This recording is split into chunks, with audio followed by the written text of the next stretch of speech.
Hello, good evening. It's July 24th, 2018. This is Grant Cameron, and you're listening to the Cameron Files. Thanks for taking the time to listen. Fasten your seatbelts for takeoff. We're about to go very, very fast. Do a little bit of update before we get to my guest this evening. A book has just been released. I'm very excited about it. It's called Beyond UFOs, The Science of Consciousness and Contact with Non-Human Intelligence. It's put out by the Free Foundation for Research into Extraterrestrial Experiences. I'm very excited because I believe firmly that consciousness is the ground of being. It is where we got to go with this thing. And on a related situation, I just heard an interview today with Jeremy Corbell about the Skinwalker Ranch, that the whole ATIP program may have gone back to the Skinwalker Ranch. And the Skinwalker Ranch has a lot that has to do, almost to steal a line from Steve Bassett, it's not about the lights in the skies, it's about the consciousness on the ground. The phenomena that they were dealing with at the Skinwalker Ranch will go to this consciousness element. And to sort of enforce that, most people who know about Bob Bigelow know that he did a lot of UFO stuff. Most people forget the fact that Bob Bigelow put up $3.7 million for a chair on consciousness studies at the University of Las Vegas, Nevada. So consciousness is where we're going. Another update item, I just read just before the show started that the Space Force that was requested by Donald Trump is not in the 2019 budget. Apparently Congress has just sort of ignored him. And so any possible war with aliens is going to have to be held off for another year. I'm about to do an update on a military unit known as 73790. It is the Soviet Union or the Russian equivalent to Area 51. It was indirectly mentioned in a very recent presentation by Hal Puthoff in Las Vegas. I've got the slides ready. I hate doing updates. So when I talk myself into doing it, I will update this. You'll see it on my YouTube channel, which is White House UFO. And it's got to do with this unit in the Soviet Union where they supposedly dealt with all their craft saucers. And the final item on my update list here today goes to a story where Ron Pandolfi, who I believe may be the guy who briefs the president on UFOs, been running the UFO game for the CIA since 1983. His favorite expression is everybody in the UFO community is either a loon, a crook, or worse. And yesterday I got a phone call about a rumor that supposedly I had started. And this has to do with one of the members of the To the Stars Academy and two other people. And the story that was told to me, they wouldn't tell me who the other two people were, even though supposedly I'm behind this rumor. And it basically said that these people are in some sort of cell or something working for the CIA or the government or something like that, which of course is total nonsense. I will be doing an update later on where I will mention that there are many, what I believe, CIA disclosure operations going on, maybe as many as 7 different operations going on. And but I would say that anybody in them really is not in part of any cell. Anybody who is being used by the CIA really doesn't know what they're doing. The only people that know what's going on is the people who are running the operation. All the rest of us are just puppets and clowns. So tonight I want to welcome my guest, a good friend of mine from many years back, and she has had to deal with a lot of rumors as well. So she knows where I'm coming from when it comes to rumor stuff, and that's my friend Joanne+Summerscales. And good evening, Joanne. Hello, and thanks for having me on your show. How lovely. Yeah, the boot is on the other foot. Yeah, most people may not know that you actually were born in Canada, correct? Yeah, Toronto, at Mount Sinai Hospital. Yeah, and then you went to England, and you've got the accent, so you've been there a long time. Yeah. you and I, let's go through when we first met, because there's a couple interesting stories that people may not know. We met in Ireland, correct? Yeah, 2009. And that was in a castle. Yeah, Boyle, actually, Yeah. with Betty Myler, who sadly left us. And yes, we were both speaking. And then, do you remember that we went to see what Eamon Ansborough had to show us? That's The what I want to talk astronomer? to you. That's what I wanted to talk to you about. So what do you remember about this? It was this little thing, and if it hadn't been for you, I never would have gone, because I really didn't have any interest. It was you came up to me and said, do you want to go? Him and his friend were in the audience the whole time, and do you want to go to his place and look at his stuff? And I figured, well, there's nothing else to do, so what the heck, let's go. So tell the people what we saw there. It was one of the most amazing things I'd ever seen. There was two things there. So tell us. Well, he was showing us how he had been tracking UFOs across this particular area, and he'd got it all taped. He got their routes taped. He'd got everything. And this guy, he's an astronomer, and he also works at ESA. I don't know if he still does or it's from time to time. But anyway, so we saw all that, and he described how he had got this kit together for tracking UFOs, these cameras, and I can't remember what else. But then he was talking about this 3D technology. Do you remember that, Grant? That's what I wanted to ask you about. Do you remember that TV? I think there was two of them there. Yeah, I do. I don't remember a lot about it, except he was saying this was really cutting edge stuff. Yeah. And of course, back in 2009, which isn't that long ago, I guess we weren't having 3D televisions, and we still don't have 3D TV. No, and it's still not coming out anytime soon.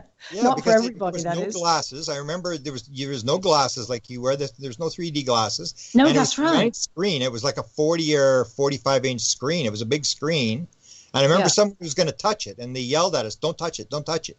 Yeah. And I remember he said, or maybe his associate said, this was going to come out the next year in video games. I mean, I can still remember this to this day, this 3D TV in this small little back room in Boyle, Ireland. I could not believe it. Yeah, I know. And I was really astonished, because he only invited just one or two of us and said, come on, I'll show you what I've been working on, show you how I'm tracking these UFOs. And interesting. I don't know if you've been able to connect with him since. I've tried, but have not been able to. I was actually going to do an interview, and I sort of messed it up about 6 months ago. I was going to do an interview. He's sort of back on the scene now again. Oh, great. And but I remember him talking about sending a signal or something, because he ran the King's Observatory there, right? Yeah. And he would tell them to do a signal, to do a figure eight in the sky, and the objects would do this figure eight. And he was working with some guy from Italy or something, some physicist from Italy. That rings a bell. Yeah. Yeah. And then you remember the technology he was, I guess he was selling it to various countries. This it was partly optical telescope and partly computerized, where he was showing us you could see a microwave tower from 10 miles away, and it looked like it was right in the, like 50 yards away. And then the other one was in the dark. He shows the microwave tower in the dark 2 miles away, and it's like daylight, and the thing's right there. It was just absolutely fascinating. And so I'm glad you remember the same sort of stories I remember there. Yeah, I do. You remember a little bit more detail. I'd forgotten about the towers there, but yeah, now you've said it, I recall. And how it was, this was quite late in the evening, wasn't it? After we'd, yeah. So I remember you were having a horrible time with jet lag. I had missed the flight there. I left my passport on the plane in London. Oh, and I had to go back, and there was, in those days, there was really no cell phone, so you couldn't really call ahead that you'd missed your flight and you were going to be late. But fascinating. So that's the way we started back in Ireland, and yeah, indeed, we've interacted quite a bit. You've done radio shows Yeah, I had my own show for about 18 months called the Amash Files from 2014 through 15. And I was running the Amash project, which I founded in 2011, but I had to close it, abort it, literally, because back in 2015, just coming into 16, the guy who'd been helping me with the website and I was reconfiguring it because I'd gone solo from having worked with a colleague, and I was having all kinds of problems, from all the rumors you were talking about to a hell of a lot of interference with anything that I did. And then this last big thing was that my web guy said, "Joanne, I can't believe what's happening. Your entire website has been piggybacked, and it's like a tsunami of porn is pouring through it." And he showed me his page real time, which were links only to these. I mean, good God. And I just said, save what you can and pull it. Save it if you can, any of the material. And he managed to save 99% of it and just shut it down, because he said, "I didn't think you had a subscription channel." I said, "I don't." He said, "Well, there's loads of subscribers and it's obviously all for this pornography stuff." I don't know how that happens, but, something has been trying to shut me down for a long time, on and off. Not just the physical material stuff like the Amash, hence the ET Newsroom name, which I came up in a really big hurry just to have a presence, just so it was a placeholder for me whilst I was relocating geographically and all the rest of it. My father had not long died, all of that stuff going on. So, it was a bit of a turbulent time, and then dealing with all the rest of that, as well as all the psychic stuff that was trying to impinge itself, which did impinge itself on me for a short time, and, to try and change my mind about doing this work. Tell me about that. I didn't hear about that. I'm sorry? Tell me a bit about that. I don't recall. Oh my God. It started right from 2012. So I started the Amash project 2011, about January. Yeah. And I will say that from the get-go, I was very proactive, and we got a lot of these interviews down and out very quickly. And that brought a lot of media attention just locally. And that began to, I don't know what happened, but the ex-colleague began to behave rather strangely, erratically, and very oddly. Anyway, then coming into 2012, had my first conference in 2012, but earlier in the year had two massive, very strange, phenomenal attacks, which were, one was being entirely electrocuted in my bed, having been woken up with a paralysis scenario manifesting. That normally I've had paralysis, sleep paralysis for years on and off. Nothing's ever manifested from those because I fight it like mad. I can't just let it go. But this time it was as if it was being kind of visited upon me in a different way. And then this electrical, it was as if my crown chakra had been plugged into the mains. There was an intense energy going through my body, and that was fairly scary because I could feel it affecting my heart really strongly. And so I did a lot of work on clearing that. And then the second one, within about 2 months, was where it was a lucid dream, and make of this what you will. I have no military connections, nor have my family, but in this lucid dream, I was suddenly in a massive hangar, and there was nothing that I could see except it was lit by huge bright lights. I mean, extraordinarily bright. And I had my hair scraped back in a ponytail. I was with, I guess, a colleague. Her hair was scraped back. She was blonde, taller and more slender than I was, and she was accompanying me to this, looked like a picnic table, sort of with a bench at either side, and there seemed to be some unit to my right, which was in the dark. I expect that was a vending machine, because I found myself with a paper cup of coffee. I don't remember anything written on the cup. I was watching myself take a sip. I took a sip, and as I took a sip, I began to lose consciousness almost immediately, and I looked across at my colleague in horror. And I just got the words out, the coffee, and she cold as ice, said I didn't touch the coffee. And the next thing I know, I'm being carried by 4 people, 2 at my feet, 2 at my shoulders, and they are both, the 2 at my shoulders are both got their hands above my eyes, shielding, because I'm beginning to wake up, shielding my eyes from this incredible light. And I do not remember anything more. But then one of the most extraordinary encounters, this is all fairly intense. And I'm a regression therapist, and I've been working with energy healing for many years, long before the UFO thing came into my life. So I've got some tools that I use to work with protection or rebalancing or recalibrating the energy field around me, which, thank goodness for that, it's been my savior. But this particular event was very extraordinary. I was over at my ex-colleagues, and I was sleeping down on the settee in the lounge, not a very big room. At the end of the settee where I was sleeping, where there was a doorway through to the kitchen and through to a little room where we did the editing. And it was about 2 a.m. and I just put a book down over onto my right side. I was facing into the room. It wasn't black dark, but it was dark enough, and there was a little red dot of a light in the corner which showed that the camera was on, checking the cars outside, all that. So then that red light became like the size of a tiddlywink, which is about 1 centimeter or more in diameter, and I noticed that instantly. I thought, well, how strange, because it really was just a very small point of red light before.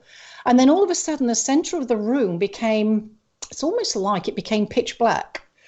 And out of the pitch blackness stepped a man. I know this sounds absolutely crazy. I wasn't sleeping and I hadn't gone into any kind of lucid dreaming. I was wide awake and going, what the heck is happening? This man, who was shrouded in black, so everything was in black. There was no indication. So I could see that there was a nose and that there were ears, but I couldn't see any detail at all. So it was if he was shrink wrapped in black. It was amazing. And he had those high shoulders that people look like they've got a kind of coat hanger stuck down them. And he was very slender, extraordinarily slender. He was about 5'4", probably maybe 5'6" at the very most. I'm 5'3", and he wasn't that much taller than me by my guessing. And he, at this point, the moment he stepped out of this, let's call it a portal, an entrance, whatever you want to call it, I don't know what it was, he was no more than 8 feet away from me. It's a small room, as I said, and he walked straight over to me, leant over me, and when he did, he was not less than 2 feet from me. Uh-huh.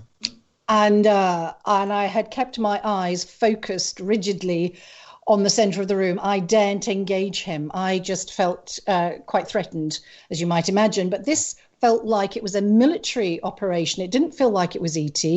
And when he engaged with my energy field, just by looking over me at close proximity, there was another experience of an electric shock that went through my body.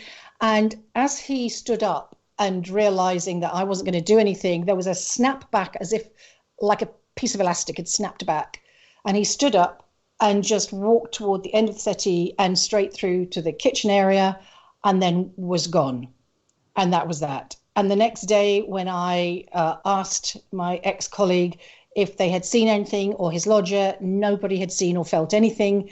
And as I was on my way upstairs to ask the lodger if they had had any experiences, literally within the door jamb, it felt like as I was having a last piece of conversation with my ex-colleague about this, I stood under the door jamb, and it felt like I was under a shower of gold light. I don't know how to explain it. It sounds a bit esoteric, but I just felt the most loving, gorgeous sense of protection and love around me, just as I stood in that exact spot. And I took it that it's okay, this has happened, but you're okay. It's all right. You can carry on.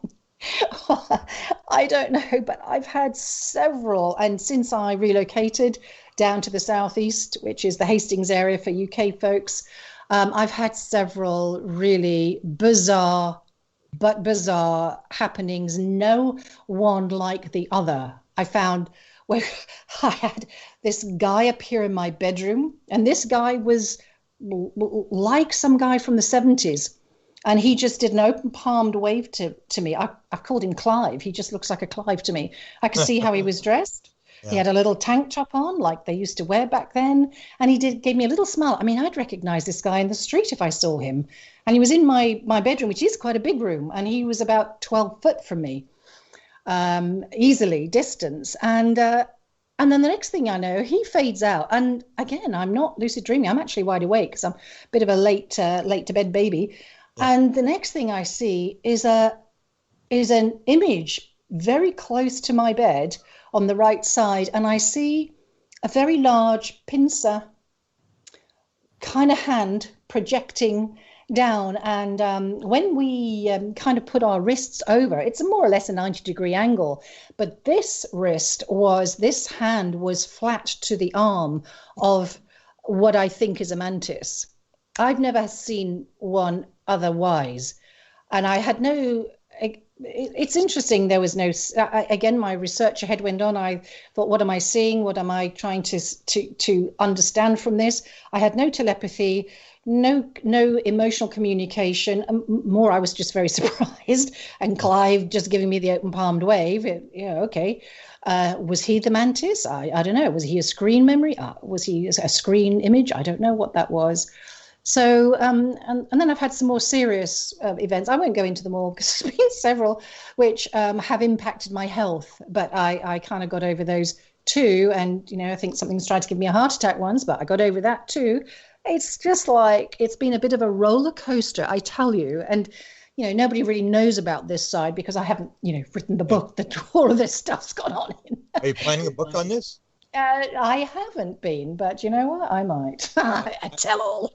Well, okay, give me your assessment. You've been at this a long time. And I know you've had a lot of interactions with a lot of people and a lot of experiences. So sum up for me, what do you think, and you're dealing with the UK government, so what do you think the government role is in what's happened to you, and what do you think about the intelligence? What do you think the intelligence is all about behind the... Well, this is really interesting because I'm just going to, before I kind of get to answer that, I just want to say what I was told by one of the, I'm going to say one of the biolocation team that I'm working with, and I'll explain about who and what they are, to do with dowsing and ET, finding evidence of ET in ancient archaeology.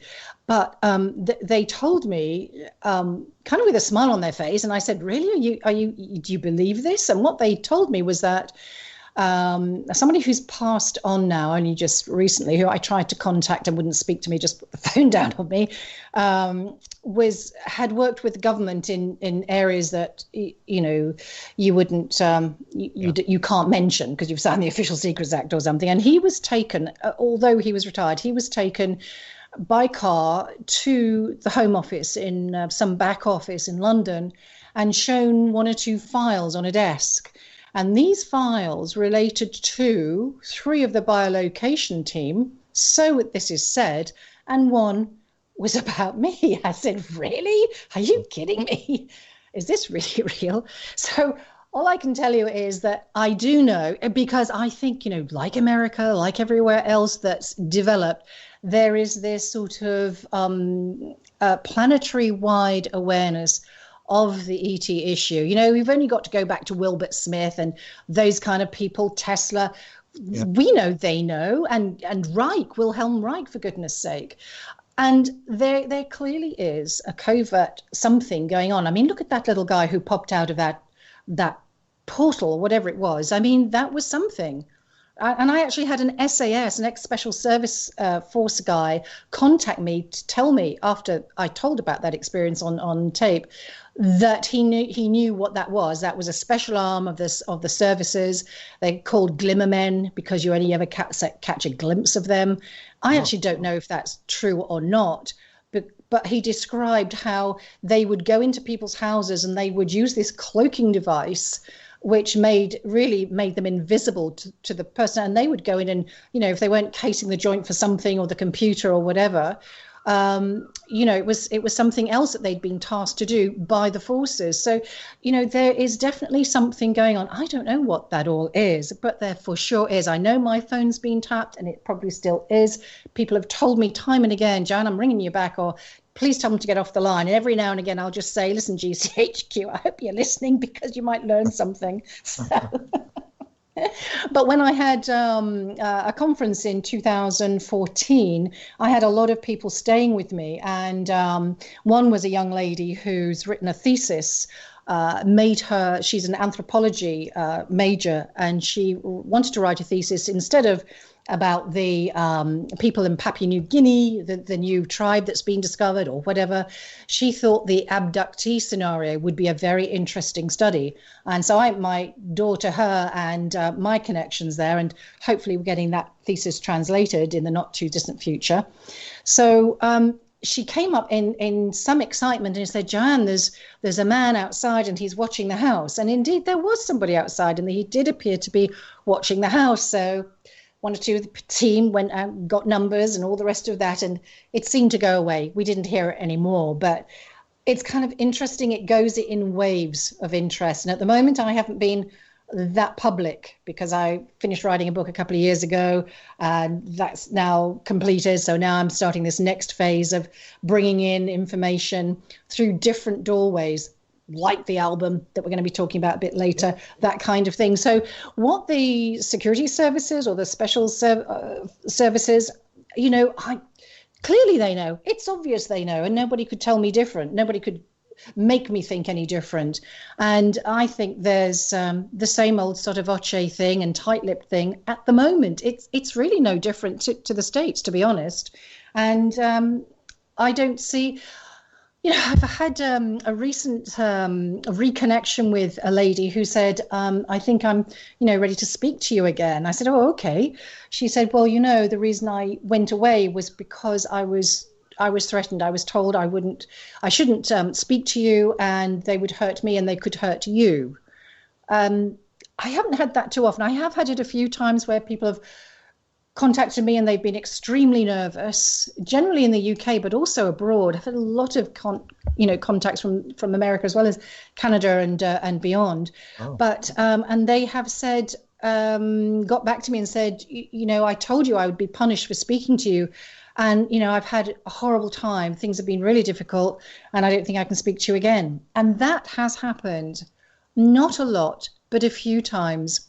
So And I think the most the saddest case is where parents of children who are taken. I've had one or two of those contact me in the earlier days, and they were terrified.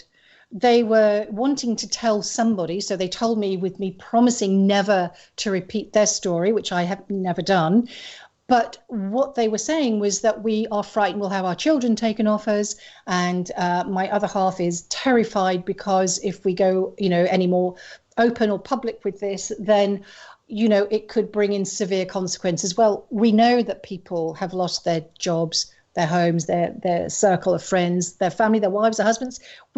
I don't know about you, but I know for a fact that has happened with people I've talked to. And it's maybe not so common, but it definitely has happened.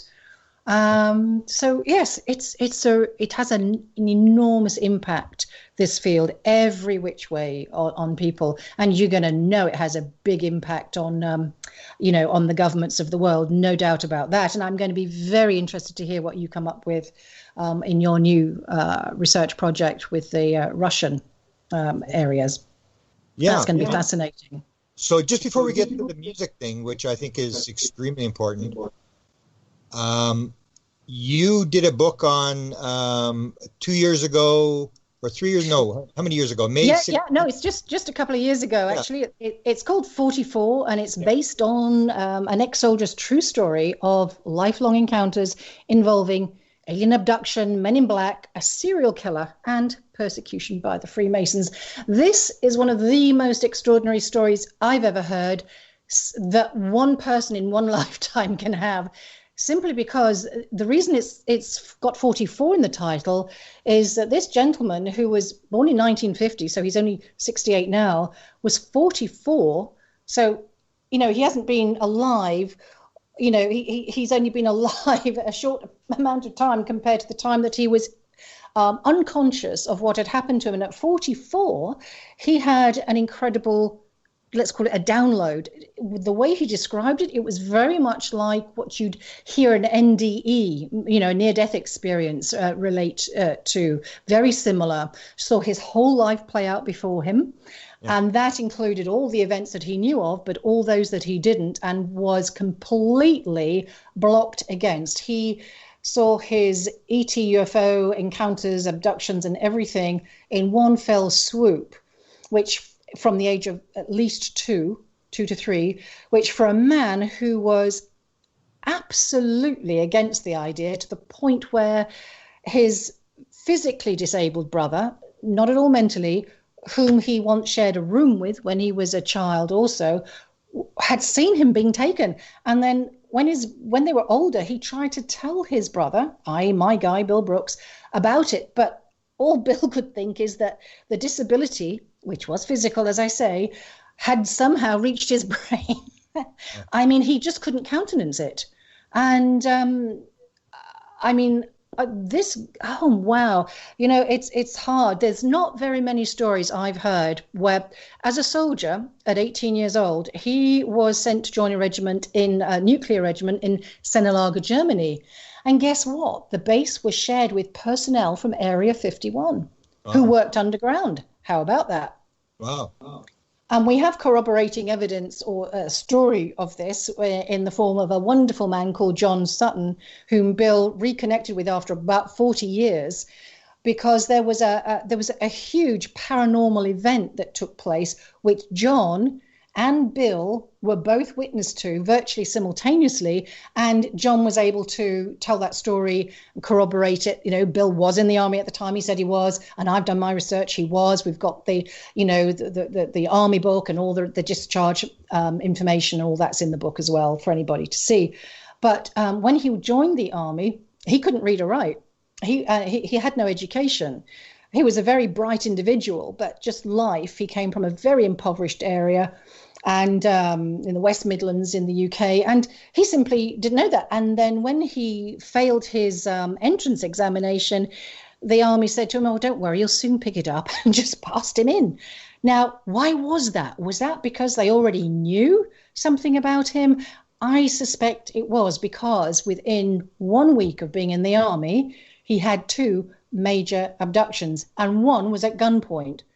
Wow. Now, and by a human, perceived to be a human at gunpoint, telling him to walk into the light. And it took me 4 years to work with Bill to do this book, because it was quite a traumatic thing for him to do, because he'd spent so we connected in about 2012 after he heard me talking, probably with this ex-SAS guy, Stuart Neal, about his experiences. He was a 700-year generation army guy. And his whole family had UFO experiences. But anyway, back to Bill. So he knew about that, and Bill had heard me speaking with him. And he had up until from 1994, when he'd had this download, to 2012, without anybody not really taking any notice of him, and him having nowhere to go with it. And he had nearly died already again. He actually did die in 2014 and was resuscitated. I mean, this guy's like Mr. Bounceback. He's incredible. Wow. Clearly he has something to do still. But he has had the most bizarre experiences, and he underwent an MK Ultra kind of experience also in the army, when he suddenly found himself back in England at where we believe it's Porton Down in 68. Porton Down were testing on soldiers without their consent. This is a well-known thing, and now Porton Down have also had to pay damages to certain soldiers over time. And so Bill was subjected to some horrendous mind control stuff. I think it was a British and American operation. And the upshot of that brainwashing was that I think they were trying to make an assassin out of him, because when he came out, and still only 18, bless him, he couldn't look anybody in the eyes without the urge to kill them. Wow. And he said it's been a lifelong problem, because he's got a will of iron, and thank goodness for that. But even when I met him, I've been to all the major sites that he's had events at in the UK. And even with me, sometimes I'll have seen him looking slightly above or to the right of me or to the left of me. And I, flag that up. And he says, I just can't do it still completely. And he said, I know people think it's a sign of deception. He said, it's not. He said, it's a sign that I'm not going to kill you. Yeah. Wow. I mean, not that he would now. He's got quite disabled, bless him. But he's been through some really hellish times, because imagine what that does to a mindset like Bill's, who is completely locked out to any concepts that embrace anything to do with ET, other intelligences. He was like blacks, white, you die, you're dust, that's it. Yeah. And so, it sent him on a bender for about 2-3 years. And he said, I'm still recovering, to be honest. Amazing. Very interesting. Talking about this guy, yeah. So before we run out of time, let's get to your new project here, and then I'll bring you back, because you got as many stories as I have. I'll bring you back for another show on your upcoming book. But let's go to music. I went down this road. I don't know how you got down this road, but we both seem to have gone down the road of music. So tell me how this starts. I guess it starts with your musical that you wrote, and then tell me how you got into experiencers who are musicians, which is exactly the same thing I did. Yeah, well, back in about 98, I finished off, I was inspired to write a musical, and I took a year or two to write it, and I wrote the book of it. So I wrote the lyrics to the songs, and I wrote the story, and I had a lovely music teacher help me get some demo music together. So I've got 12 tracks, which makes up a complete album. I took a couple of years out to try and get this musical out there. It's called Fifth Dimension, and it's basically, in a nutshell, about naughty reptilian tries to take over Earth, and good old humans, in the form of a woman particularly, but the Galactic Council save the planet, of course. Exactly. But anyway, there's a lot of fun stuff, a lot of comedic stuff in it as well. So I've always had a passion for music. I'm rubbish at music. I can't play anything, and I definitely can't sing. In fact, when I was doing my theatre stuff, people would ask me not to sing. but I quite love it. I quite love it. So Anyway, so I just funneled my interests in a way that I could, which is writing and bringing things together, the organizational side of it. So I did that. Anyway, it didn't really go anywhere, and it's been on the back shelf. So that's where it may well stay. I don't know. But again, about 2-3 years ago, I was just thinking of the incredible talents that I hear experiences telling me within their life stories. And a lot of it is very creative, and I'm very creative. I come from the theatre world, from TV, a little bit of that, and and writing a bit. So I wanted to somehow bring that in. And where things are at the moment, we know that there are indeed musicians who are experiencers, who are doing their thing and doing a brilliant thing, but they're not putting it out there necessarily as hey, this is a UFO track. This is, even though it may be in the lyrics, they're not flagging that up as this is, hey, a big experience. And because I had been around Bill, who's a professional musician, and I'd spoken to so many, and it's like Devara Thunderbeat, who I interviewed in America in 2013. She's another one working with other beings and bringing in light and healing through her work. And I thought, wow, if I could bring a whole lot of experience and musicians to one album, what would that vibration be? I mean, it doesn't matter that it's an eclectic mix, hence Eklectia is the title of the album. So we've got some electric rock, we've got some reggae, we've got a bit of classical, we've got some gorgeous material. And I think we may have, dare I say it, a little hit on our hands as well with at least one of them. One of the tracks. Let's play a number one. For Bill, can you play a number one that's Devara you were just talking about? Hello, this is Deborah Thunderbeat. Since the age of 4, the beings from Sirius have contacted me throughout my whole life. They work with color, light, and sound frequencies for healing and to activate you into higher dimensions. As a musician, this is the work that I do on all my CDs. My CDs are actual healing tools. I also use sound frequencies for my rainbow body activation sessions. You may sample my music and books at etsandangels.com. Blessings, everyone. Okay, so that was Devera. Now talk about Dougie a little bit, and we're going to play first let's play number 2, and then tell us a little bit about Dougie. My name's Doug Degnan. I'm a vocalist, songwriter. I write some electronic music. My first experience of anything not of this world, let's say, was when I was playing in the garden in 1964, when I was 5, and looking through the pear tree, light coming through the pear tree. Remember the blossom? And very, very difficult to put into words, but I was like wrapped in love and light, and all there was and ever will be in that moment was presented to me, and for want of a better word, the universe was explained down to its bits and bytes, nuts and bolts. And at that age it was quite a lot to take on board, but it felt in that moment it was happening, I knew everything, and I think I did.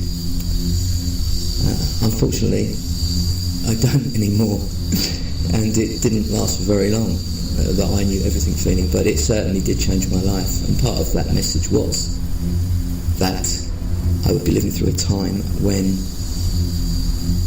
we would have to make a choice whether to carry on with the illusion, which was another part of it. It showed me a massive illusion that we was involved in. Or humanity had the chance to break free of the illusion and move on. And I think we're in that time. Okay, Joanne, tell us about Dougie a little bit. Well, it's great. He asked me if he could volunteer and do some work with me.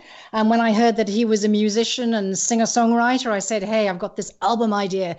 Do you fancy helping me get this out into the world? And he said, oh my God, yeah, that sounds like a dream. Let's work on it. And you know what? He has been amazing. So a big shout out to Dougie Degnan. Wow, what a great guy. Okay, the third one is Gary Williams. Let's play Gary Williams' story. Hi, my name is Gary. I saw a UFO in the summer of 2009. It was a little after 10 p.m., and my mate Chris saw it first. It was an object in the sky that came down directly towards us, straight above his house, approximately 10 to 15 feet above the rooftops. It moved the speed of a helicopter, but in complete silence. It was a big white triangle, moving like an arrowhead the size of a double-decker bus. I thought in my mind if it was real or maybe a projection. And as I thought that, it moved from side to side as if to indicate to me that it was real. After that night, everything fitted into place. The truth was finally revealed to me. We are not alone, and we are being lied to. There are aliens here. They've probably been here for a long time. I wrote about this experience in the song The Big White Triangle, and with my band Justice Kane, we cover other conspiracy facts and alternative knowledge.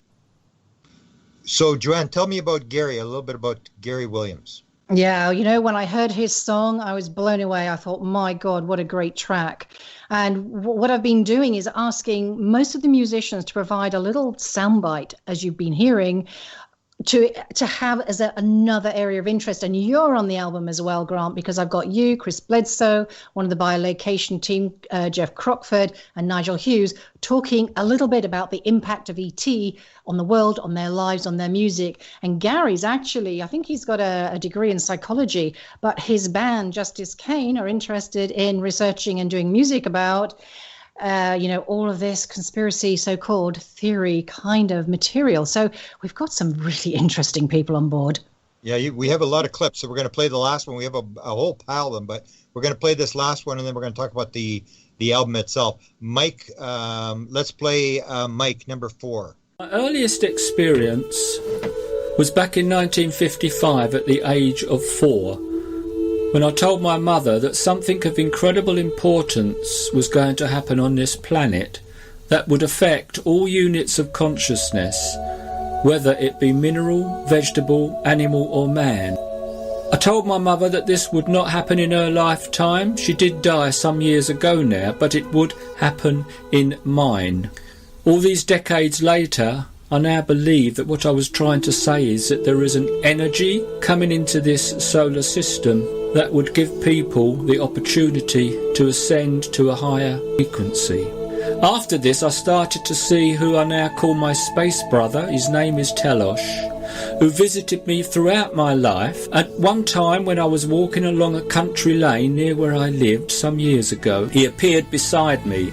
A portal opened up on the other side of the lane, and I was given the opportunity to go through this portal and go back home. I decided to stay as I wanted to continue making people aware of this change of frequency. He said if I stay, I will suffer intense pain until my passing. Since then, I have developed a degenerative neurological condition that leaves me in severe pain 24/7. Telosh only comes to visit when it is absolutely necessary to give me a message. Okay, that was Mike, and we've decided now to add Nigel. So let's do Nigel Hughes, and then we'll go to the album. We'll describe the album. Okay, so I'm Nigel Hughes. My background, I was a commercial jet pilot, scientist, an educator, lecturer, and I work with the biolocation team, and we specialise in astrodowsing. What this shows me is space is teeming with intelligent life. The Fermi paradox is answered by the simple reason that advanced technology of spacefaring civilizations have a need to hide from the electric universe. As our technology always looks for electric technology out there and not magnetic technology, Earth civilization is blind to their existence and presence. And it might be just as well. When one sees what's out there, as astrodowsing reveals, it can be a humble, grounding experience. Through the work of the team, we have gained insight into the culture, the technology, and the types of the many different species that are out there in space. And this research has been going on for over 10 years. Techniques, we've published books, we've published articles on the matter, and offer training and insight into our methods, which enables us to have this magnetic view of life in space. The book names are Secrets of the Stones and The Phoenix Points, which deals with the way in which magnetic technology is hidden from science in general and can be used to look upon the world and space. Interesting stories, Joanne. Now, we've played a couple of your people that are on your album. So describe maybe the cover, what the concept is, what people will get with Eclectic. Oh, okay. So it's called Eklectia, and the inspiration for the album cover has come from Dan Vallely, who is an experiencer himself. In fact, I just took a photograph, which I sent you actually, Grant, of a new scoop mark, but it's a huge thing that he showed me on his leg, which happened about 4 days ago. And this is a guy who's got an implant on the right side of his brain. And again, I've sent you the brain scan, so you can have a look at that at your leisure. Anyway, he's an incredible creative artist. Not only is he a musician, singer, and I think we may have a number one with him. His song is The Stars Will Lead You. It's amazing, and everybody seems to be falling in love with it. So he came up with this idea of using Sgt. Pepper's album cover as a template for us. So, and you're on it, Grant. Yes. You're on it. And it's got the great and the good of some of the ufology, those that we could get on. It's got Maria, 3 Greys, and an owl, and fairy, and even Sasquatch makes a little appearance back there. Because there's also on the album cover a kind of a key, a who's who on the inside. And there's some blurb as well that I've sent you about what the album's doing, providing a platform. And it's also creating a bridge to the general public. because music speaks many languages. And any language, actually. And this is where I am with the consciousness thing as well, Grant. It is about consciousness. And, that's what the musicians will say as well, one way or another. So the back of the album cover is based on the extraterrestrial highway signage. And Dan has, kind of done his creative thing on it. And it's beautiful. It's absolutely gorgeous. I couldn't be more thrilled. So we are now just getting to the point where we're sorting out all the technical, legally bits, how we actually get an album out there. This is something I'm learning on the hoof. And, Dougie and I and all the people feeding in like Dan are doing this on Fresh Air. So I'm going to get my GoFundMe page back up. So folks, if you want to see this out there in the world, give us a donation. And what's your email address for people who want to contact you? It's info@theetnewsroom.com, and the website is theetnewsroom.com. We have got the album page up there. We haven't got a lot of other information at the moment, but it's coming up in the next 2 weeks. So we're at that critical time when we've got the whole album together, we've got the artwork done, everything's going really well, and we're just working our way through, as I said, this last technical bit, and I hope we're out for late summer or at least the beginning of September. Wow. So look out for it, folks. You have two other people, I think, that are on your album. Merrill Fankhauser, is he on your album? Oh, Merrill Fankhauser is my lead on the album. Calling from a Star is his track, and he has been so generous. He says he can't wait to get the green light, so when we've got everything set up, he can send it all over to his 300 DJs plus in California and get some airplay. Meanwhile, we've got Dougie decking in over this side of the pond, trying to do the same with some of his contacts. So I think this is just going to, I really hope, for all the artists that have contributed and they're trusting me with their work, thank you all for that. And I think it's going to be really exciting because nowhere, this is a world first. There has never been brought together a compilation album ever before featuring experiences of one stripe or another. So that's close-up one-on-one and or profound sightings which have impacted their life entirely. And it's a profound topic because I, as well, did a book on experiencers and music. There is a direct connection. There's no doubt about it, whether it's because they're right-brained or whatever the thing is. You and Merrill, for people who don't know who Merrill Fankhauser was, he wrote the song Wipeout in the 1960s. That was made famous by another band, but he actually wrote it. And he told me that he actually sang the song for John Lennon. So he's a major figure. You have Steve Boucher as well on the. Oh my God, yes, Steve Boucher. I mean, there's so many astonishing, amazing people, and Steve Boucher is another one. I mean, he and his whole band were abducted. So 1972. It's incredible. Yeah, it's one of the most fascinating stories that people will ever hear. Is this? Yeah, it's true. And he tells the story how the entire audience is abducted. So fascinating. Yes, that's right. That's fascinating thing. You hit the nail right on the head. This is an important album. The connection between music and experiencers, or experiencers, music. It's something that people have to pay attention to. Whatever it is, it's happening, because I came to the same thing. So that's why I wanted to have you on to go through this. And now, sort of to end the show, you've got a little jingle you put together, and we'll end the show with that. Yeah, Doug and I have been putting together jingles, which will be part of our PR and marketing tool, which will be going out to the world shortly. And I will just say that the contributors are all from Canada, UK, and US. So we are hitting the 3 points. Thank you so much, Joanne. I'm going to have you back on again when you do your book coming out this fall. I'll bring you back and we'll do it again, because you are an incredibly interesting guest. Thank you. Well, I tell you, we'll have more on the music side by then. I hope there's going to be a volume 2. Beautiful. I'll help you. Okay, great. Thanks so much, everybody. Thanks, Phil, behind the scenes. Thank you, Grant. Absolutely lovely. Good night. It's Eklectia, the album that everyone's talking about. And you can order your copy of this unique double compilation album featuring musicians who've had encounters or experiences with other intelligences. Call 0795 1752 813. Email info@theetnewsroom.com. Select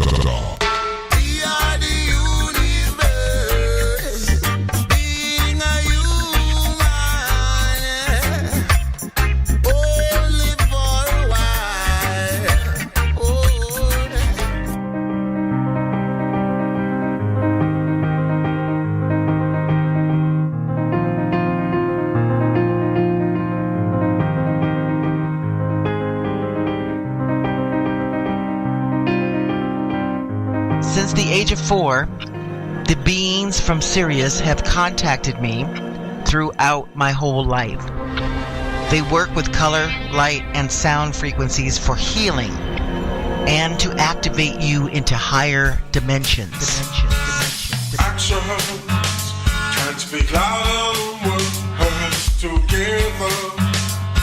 No need for pain to be like the earth. Pre-launch special price of £10 or $13 plus shipping, and post-launch £12 or $16 plus shipping.